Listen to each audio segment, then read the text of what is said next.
Assalamualaikum warahmatullahi wabarakatuh. Selamat siang anak-anak. Bagaimana kabar kalian? Ibu harap semuanya sehat ya. Alhamdulillah, kali ini kita masih bisa berkumpul dalam suatu pembelajaran, yakni pembelajaran akidah akhlak. Dan di sini kita akan mempelajari mengenai toleransi, persamaan derajat, moderat, dan juga saling bersaudara.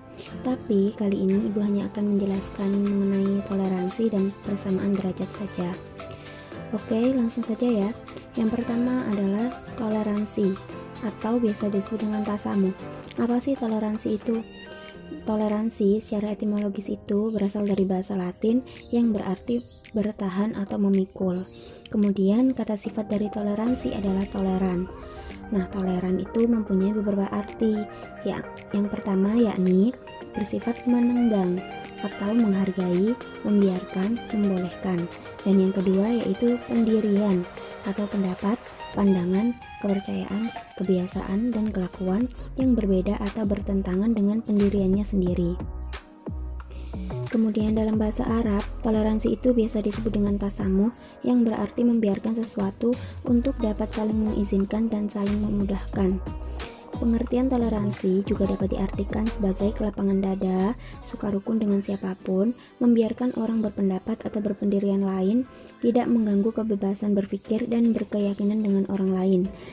Nah, dari pengertian-pengertian tersebut dapat disimpulkan bahwa sikap toleransi adalah sikap terbuka dari seseorang untuk mau menerima serta menghargai pendapat orang lain. Selanjutnya yaitu cara mengembangkan sikap toleransi. Di sini ada beberapa cara untuk mengembangkan sikap toleransi, yakni yang pertama yaitu seorang muslim harus menghargai dan menghormati kepercayaan yang dianut oleh agama lain, meskipun jelas kepercayaan itu sudah pasti berbeda dengan kepercayaan yang diajarkan oleh Islam. Menghormati dan menghargai bukan berarti menerima kebenaran yang dianut berdasarkan kepercayaan agama lain, tetapi bersikap sabar untuk menerima perbedaan antara Islam dengan agama lain, serta membiarkan kenyataan berbeda itu selama tidak saling mengganggu kita. Kemudian, sikap muslim terhadap agama lain hendaknya itu tidak bermaksud memaksakan kehendak ajaran Islam terhadap mereka, meskipun seorang muslim itu yakin bahwa agama yang dianggap benar adalah Islam. Selanjutnya, yaitu sikap muslim terhadap agama lain haruslah netral dan dalam menyukai atau membenci penganut agama lain. Nah, setiap agama itu sesuai dengan normanya ya, tentu mempunyai kelebihan dan kelemahannya. Kelebihan yang mungkin dimiliki oleh agama lain itu tidak seharusnya menyeret seorang muslim untuk berpindah agama atau membuat turun imannya. Seharusnya seorang muslim itu menatap kelebihan itu sebagai sesuatu yang wajar sebagaimana adanya. Jadi, cara dalam mengembangkan sikap toleransi itu tadi ada 3 ya. Yang pertama yaitu harus menghargai dan menghormati kepercayaan yang dianut oleh orang lain. Yang kedua yaitu tidak memaksakan ajaran kita kepada orang lain. Dan yang ketiga yaitu sikap kita terhadap agama lain hendaklah netral atau sama. Kemudian di dalam Al-Quran juga sudah dijelaskan mengenai bagaimana pandangan Islam terhadap toleransi beragama. Sebagaimana dalam firman Allah, Quran Surat Al-Mumtahanah ayat 8, Al-Baqarah ayat 256, ayat Surat Al-Hud ayat 118, dan masih banyak lagi dalam Al-Quran. Kemudian materi yang kedua yaitu persamaan derajat atau musawah. Pengertian persamaan derajat atau musawah itu berasal dari kata sawah yang berarti meratakan atau menyamaratakan. Kata musawah secara bahasa berarti kesamaan atau ekualitas. Sedangkan secara istilah, musawah adalah sikap terpuji di mana memandang bahwa setiap manusia itu memiliki harkat dan martabat yang sama.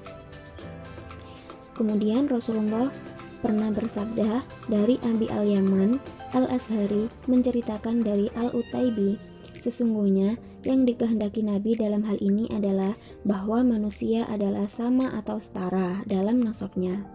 Tidak seorang pun dari mereka memiliki kelebihan dari yang lainnya, akan tetapi mereka serupa, seperti 100 ekor unta yang tidak memiliki induk. Hadis riwayat Bukhari.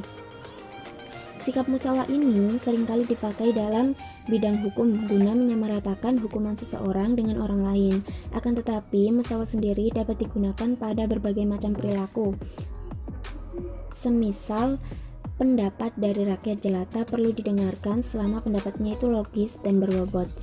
Kemudian Khalifah Ali juga pernah berkata bahwa pandanglah perkataannya, bukan orangnya. Nah, yang selanjutnya yaitu musawah dalam Islam.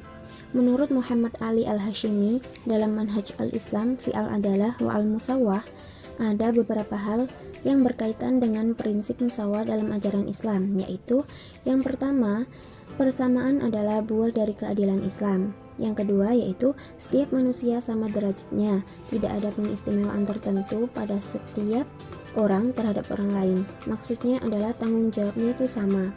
Kemudian yang ketiga yaitu memelihara hak non-muslim, di antaranya adalah memahami perbedaan keyakinan dan ritual agama. Yang keempat yaitu derajat persamaan antara laki-laki dan perempuan dalam kewajiban agama dan lainnya.